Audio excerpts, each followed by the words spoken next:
Happy Sunday semuanya. Wah, hari ini hari yang spesial. Wah, kenapa sih Kak Bila bilang setiap minggu hari yang spesial? Karena kita masih boleh beribadah pada Tuhan. Mungkin hari ini adik-adik banyak yang sedang final test, lagi ujian akhir semester. Kita berusaha ya, meskipun hanya lewat online, tapi tetap kita lakukan yang terbaik. Supaya orang juga tahu bahwa kita anak-anak Tuhan. Kita melakukan yang terbaik untuk kemuliaan bagi Tuhan. Adik-adik, kita akan mulai ibadah kita hari ini. Masih ingat tema kita? Tema kita Allah selalu menang. Dan ingat tim song kita? When Jesus say yes, nobody can say no. Mari kita nyanyikan lagu ini dengan semangat. Ayo semuanya bangkit berdiri ya. Kita nyanyi dengan semangat. When Jesus say yes, nobody can say no. When Jesus say yes, nobody can say no. When Jesus say yes, nobody can say no. When Jesus say yes, nobody can say no. I'm not worried about a thing, 'cause I know you are guiding me. Where you lead me, Lord, I will go. I have no fear, 'cause I know who's in control. There's no limit to what you can do, 'cause it all belongs to you. Yes, it all belongs to you. You're almighty and all powerful, and it all belongs to you. Yes, it all belongs to you. When Jesus say yes, nobody can say no. When Jesus say yes, nobody can say no. When Jesus say yes, nobody can say no. When Jesus say yes, nobody can say no. I'm not worried about a thing, 'cause I know you are guiding me. Where you lead me, Lord, I will go. I have no fear, 'cause I know who's in control. There's no limit to what you can do, 'cause it all belongs to you. Yes, it all belongs to you. You're almighty and all powerful, and it all belongs to you. Yes, it all belongs to you. When Jesus say yes, nobody can say no. When Jesus say yes, nobody can say no. When Jesus say yes, nobody can say no. When Jesus say yes, nobody can say no. Puji Tuhan adik-adik. When Jesus say yes, nobody can say no. Not even me, not even you. Just nobody can say no. Mari kita berdoa. Tuhan, kami bersyukur Tuhan, karena hari ini sekali lagi kami boleh belajar tentang Allah selalu menang. Tuhan, biarlah apa yang kami dengar hari ini boleh kami lakukan dalam kehidupan kami. Tuhan, kami akan memulai ibadah kami. Tuhan pimpin, biarlah kiranya ibadah kami boleh menyenangkan hati Tuhan. Dan biarlah kiranya Tuhan mau berbicara kepada kami. Tuhan mau menegur kami, Tuhan mau membentuk kami melalui ibadah hari ini. Terima kasih Tuhan Yesus, terpujilah nama Tuhan. Dalam nama Tuhan Yesus kami sudah berdoa. Amin. Adik-adik, kalau adik-adik masih ingat nih minggu lalu Kak Bila cerita tentang apa? Ada yang ingat atau ada yang lupa? Wah, Kak Bila cerita tentang bayi Musa. Kenapa bayi Musa?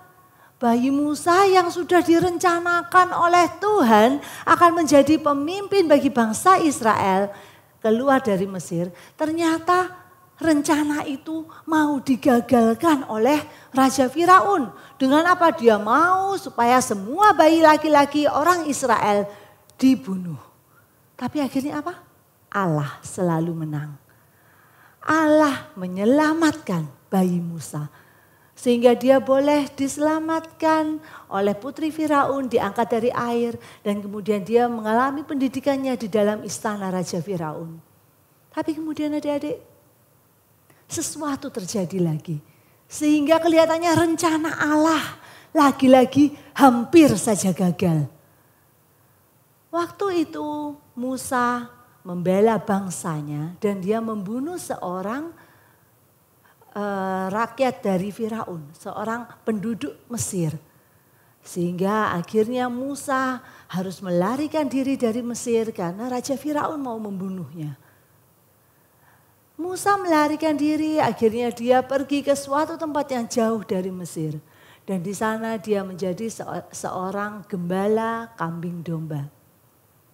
Di sana Musa menikah dan dia bekerja sebagai gembala kambing dan domba. Mungkin kalau kita merasa, mungkin juga Musa merasa, wah hidupnya sekarang sudah tenang. Jauh dari Firaun yang jahat, hidupnya ini sudah comfort. Dia ada di dalam sebuah comfort zone-nya dia, dalam ruang nyamannya dia. Dia tinggal setiap hari hanya pergi ke padang rumput atau ke gunung-gunung menggembalakan kambing dombanya. Itu yang dia lakukan setiap hari. Tapi adik-adik, rencana Tuhan tidak pernah gagal. Allah selalu menang. Allah tetap punya rencana untuk menyelamatkan umat Israel keluar dari Mesir. Dan Allah tetap mau memakai Musa untuk menjalankan rencananya. Coba kita lihat di dalam Keluaran 2 ayat yang ke-11. Dalam Keluaran 2 ayat yang ke-11. Ya, waktu itu Musa sudah dewasa, dia menjadi gembala kambing domba. Tapi kemudian ya Tuhan di dalam ayat yang ke-23 berkata, tetapi orang Israel masih mengeluh karena perbudakan dan mereka berseru-seru sehingga teriak mereka minta tolong karena perbudakan itu sampai kepada Allah. Maka Allah melihat orang Israel itu dan Allah memperhatikan mereka. Allah tidak melupakan rencananya menyelamatkan orang Israel. Maka saat suatu hari Musa sedang menggembalakan kambing dombanya, dia naik ke Gunung Horeb. Di Gunung Horeb itu malaikat Tuhan menampakkan diri kepadanya di dalam nyala api yang keluar dari semak duri. Semak duri itu menyala tetapi tidak dimakan api. Dengan terheran-heran Musa melihat, wah aku harus ngecek nih ada apa yang terjadi. Kenapa ada api di sana tapi tidak terbakar. Maka kemudian waktu itu dia datang kepada melihat semak duri itu. Dan saat itu Tuhan Allah berbicara kepada Musa. Tuhan menyampaikan bahwa dia akan menjadikan Musa sebagai pemimpin yang membawa bangsa Israel keluar dari Mesir. Adik-adik, apa jawaban Musa? Musa bilang gini, siapakah aku ini Tuhan? Kenapa aku yang diutus? Siapa aku ini? Tapi adik-adik, setiap kali Musa berdalih, setiap kali Musa itu memberi alasan, Tuhan selalu menjawab dia. Waktu itu Tuhan jawab dia, aku akan menyertai engkau. Adik-adik, Musa seharusnya tidak perlu merasa minder, tidak perlu merasa rendah diri, tidak perlu merasa siapakah aku ini Tuhan. Karena Tuhan bilang apa? Aku menyertai engkau. Siapa dia? Dia Allah pemilik semesta ini. Dia menyertai. Maka buat apa sebenarnya Musa merasa takut? Tapi kemudian Musa masih saja punya alasan. Yang kedua dia bilang gini, kalau nanti bangsa Israel bertanya kepadaku, Allah mana yang menyuruh kamu memimpin kami? Apa yang harus kujawab? Maka Tuhan berkata, katakan bahwa Allah nenek moyangmu, Allah Abraham, Allah Ishak dan Allah Yakub, Allah itu yang mengutus kamu kepada mereka. Adik-adik, seharusnya dengan begitu kan Musa sudah cukup yakin ya. Tapi enggak loh adik-adik, Musa masih saja bertanya dan dia masih saja mengelak dari panggilan Tuhan itu. Musa bilang gini, bagaimana jika mereka tidak percaya kepadaku? Bagaimana jika mereka tidak mau mendengarkan perkataanku? Maka Tuhan menunjukkan mujizatnya. Tuhan bilang kamu lemparkan tongkatmu, kemudian tongkat itu berubah menjadi ular. Kamu pegang ekornya, maka kemudian berubah lagi menjadi tongkat. Kamu masukkan tanganmu ke dalam bajumu. Tanganmu saat dikeluarkan menjadi sakit kusta. masukkan lagi. Tangannya sembuh. Itu adalah mujizat-mujizat yang Tuhan bilang kamu tunjukkan kepada orang Israel. Bahwa kamu yang diutus Allah untuk memimpin mereka. Adik-adik, apakah Musa sekarang menjadi yakin? Masih belum. Masih saja punya alasan. Tuhan, aku ini tidak pandai bicara. Tuhan, aku ini ya nggak bisa. Mulutku ini susah kalau ngomong. Mulutku dan lidahku ini berat katanya. Wah, tapi Tuhan bilang apa? Aku akan menyertai lidahmu dan mengajar engkau apa yang harus kau katakan. Bukankah seharusnya itu sudah cukup adik-adik? Tapi Musa masih saja merasa enggan. Masih aja gak mau. Akhirnya dia tanya lagi sama Tuhan. Dia menolak adik-adik. Dia bilang gini, Tuhan utuslah kiranya siapa saja yang patut kau utus. Dia menolak panggilan Tuhan. Maka bangkitlah murka Tuhan terhadap Musa. Tuhan jadi marah. Tuhan bilang apa? Kamu akan disertai oleh Harun kakakmu. Maka kamu akan bicara pada Harun dan Harun yang akan berbicara kepada rakyat Israel. Aku akan menyertai lidahmu dan lidah Harun dan mengajarkan kepada kamu apa yang harus kamu lakukan. Adik-adik, kenapa ya Musa itu kok terus menolak, terus gak mau. Terus waktu Tuhan sudah panggil dia masih bilang apa? Aku gak mau Tuhan, aku gak mau. Kemungkinan satu mungkin Musa mikir waktunya kurang tepat. Aku lagi di atas gunung ini, aku lagi mengembalakan dombaku, aku lagi punya keluarga di sini. Kenapa aku harus kembali lagi ke Mesir? Yang kedua, mungkin Musa masih mikir gini. Musa meragukan dirinya sendiri. Musa merasa dia tidak mampu. Musa merasa dia tidak pintar ngomong. Maka akhirnya dia nggak mau. Yang ketiga, mungkin Musa merasa dia ada di dalam zona nyamannya, comfort zone. Apa itu? Itu adalah suatu situasi yang membuat dia senang. Dia hanya mengembalakan kambing domba, dia tinggal bersama keluarganya, dia damai, dia merasa senang. Tapi Tuhan bilang apa? Tinggalkan itu, kembali ke Mesir. Selamatkan umatku dari tangan orang Mesir. Maka mungkin karena itu dia tidak mau dan dia menolak panggilan Tuhan. Adik-adik, pada akhirnya Musa menuruti kata-kata Tuhan. Pada akhirnya Musa kembali ke Mesir dan dimulailah penyelamatan Tuhan untuk bangsa Israel keluar dari Mesir. Allah tidak pernah salah dalam menentukan waktunya. Allah tidak pernah salah memilih orang. Allah nggak salah pilih Musa. Allah nggak salah waktunya waktu itu juga. Bukan dulu, bukan yang akan datang, tapi saat itu Allah tidak pernah salah. Pertanyaannya hanyalah apakah kita mau menjawab panggilan Tuhan. Waktu Tuhan memanggil kita, lakukan untuk Tuhan. Beritakan firman Tuhan, ceritakan tentang apa yang kamu tahu tentang Tuhan Yesus pada orang lain. Apakah kita masih bilang, Tuhan nanti saja, Tuhan belum waktunya sekarang. Tuhan jangan aku gak bisa ngomong, aku gak pinter. Pertanyaannya hanyalah apakah kita mau menjawab panggilan Tuhan atau tidak. Dan adik-adik ingat, sebelum Allah memakai kita, sebelum Allah memakai siapapun juga, Dia akan terlebih dahulu membentuknya. Membentuk karakternya supaya orang itu mau dipakai Tuhan. Adik-adik mungkin kita sering seperti Musa. Merasa tidak mampu, merasa tidak mau, merasa banyak alasan untuk melakukan sesuatu yang diinginkan Tuhan agar orang lain bisa mengenal kebesaran Tuhan. Kita nggak mau, nggak mampu, kita punya banyak alasan. Tapi adik-adik, Tuhan yang akan memampukan kita. Tuhan adalah Allah yang maha sanggup dan Allah yang selalu menang. Jadi adik-adik jangan takut.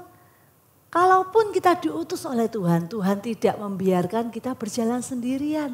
Tuhan gak akan biarkan kita tanpa apa-apa, kita gak bisa apa-apa lalu kita akan Tuhan suruh. Enggak, Tuhan selalu menyertai kita. Adik-adik tahu hari ini hari apa?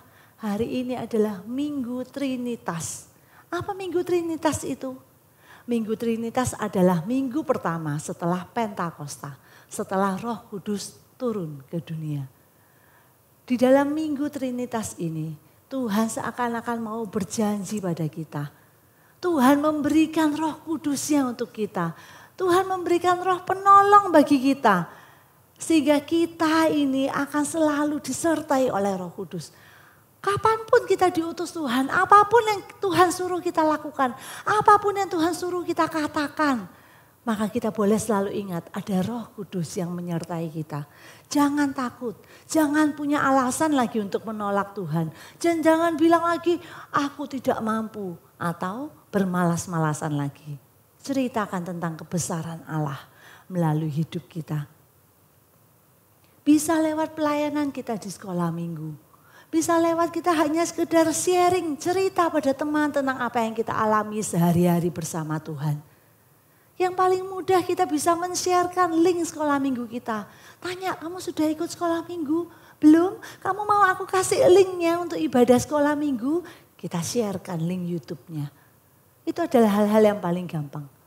Adik-adik mendengar cerita Musa ini, waktu Kak Pilia juga membacanya. Kak Pilia jadi ingat cerita tentang seorang misionari, orang yang diutus Tuhan yang bernama Bapak Dr. Jeffrey. Dr. Jeffrey ini adalah orang yang berkebangsaan Kanada. Dari Kanada yang mungkin dia itu seorang yang berkecukupan karena ayahnya adalah seorang pengusaha surat kabar, pengusaha koran yang nantinya akan meneruskan usaha itu kepada Jeffrey. Tetapi karena panggilan Tuhan, Jeffrey memenuhi misi dari Tuhan. Dia meninggalkan kehidupannya di Kanada dengan segala kemewahan dan kekayaannya itu. Dia pergi ke Tiongkok. Dia pergi ke Cina waktu itu. Adik-adik, apakah orang tuanya setuju? Tidak. Mereka sama sekali tidak mau membantu apapun terhadap Jeffrey. Tidak akan memberi uang bantuan apapun untuk Jeffrey. Maka Jeffrey tetap berangkat. Dia pergi ke Cina. Di sana dia mengembangkan misionari untuk Tuhan. Jadi dia menceritakan tentang firman Tuhan kepada orang-orang yang ada di sana. Apakah saat dia pergi dia merasa senang?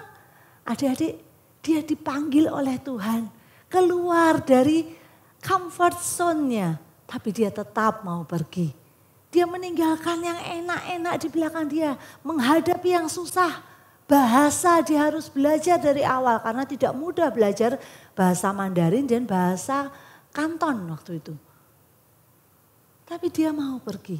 Saat ada di Cina itu, dia kemudian mendapat mimpi dari Tuhan bahwa dia harus pergi ke Indonesia untuk menyebarkan tentang firman Tuhan di Indonesia.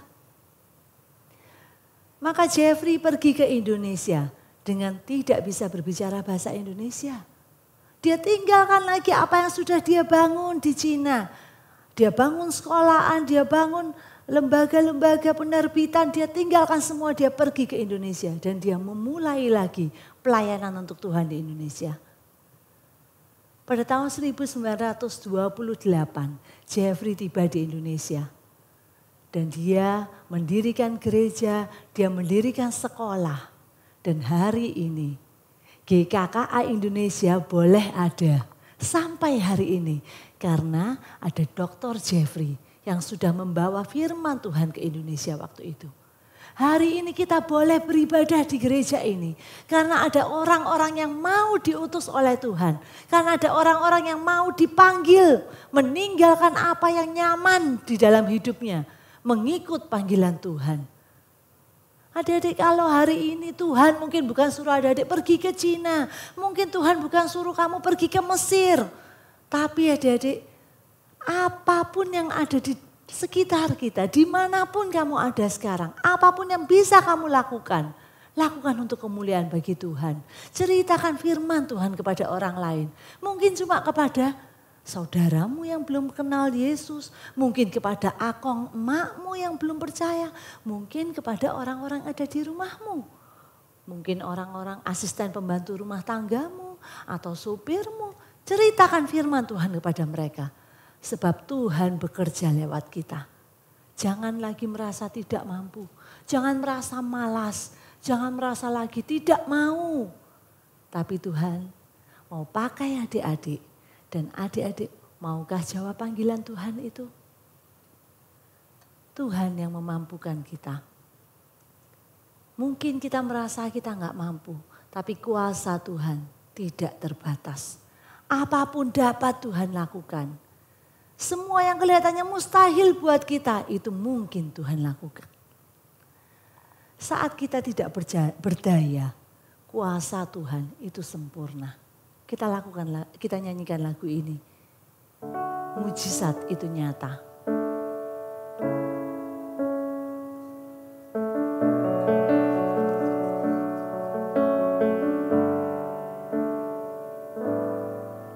Tak terbatas kuasa-Mu Tuhan, semua dapat Kau lakukan. Apa yang kelihatan mustahil bagiku, itu sangat mungkin bagimu.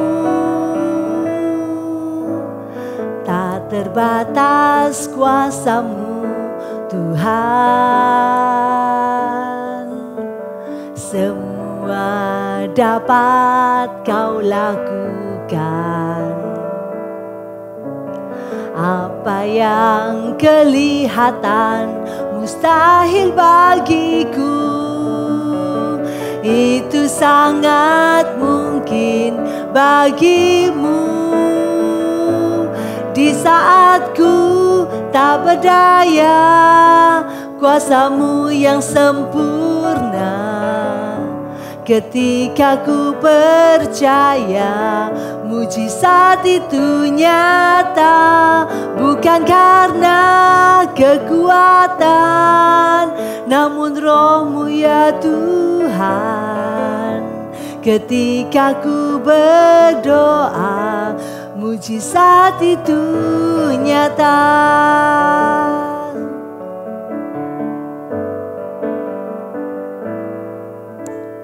Tak terbatas kuasa-Mu Tuhan, semua dapat Kau lakukan. Apa yang kelihatan mustahil bagiku, itu sangat mungkin bagimu. Di saat ku tak berdaya, kuasa-Mu yang sempurna. Ketika ku percaya, mujizat itu nyata. Bukan karena kekuatan, namun Roh-Mu ya Tuhan. Ketika ku berdoa, mujizat itu nyata. Di saat ku tak berdaya, kuasa-Mu yang sempurna. Ketika ku percaya, mujizat itu nyata. Bukan karena kekuatan, namun Roh-Mu ya Tuhan. Ketika ku berdoa, mujizat itu nyata. Ketika ku berdoa, ketika ku berdoa, ketika ku berdoa, mujizat itu nyata.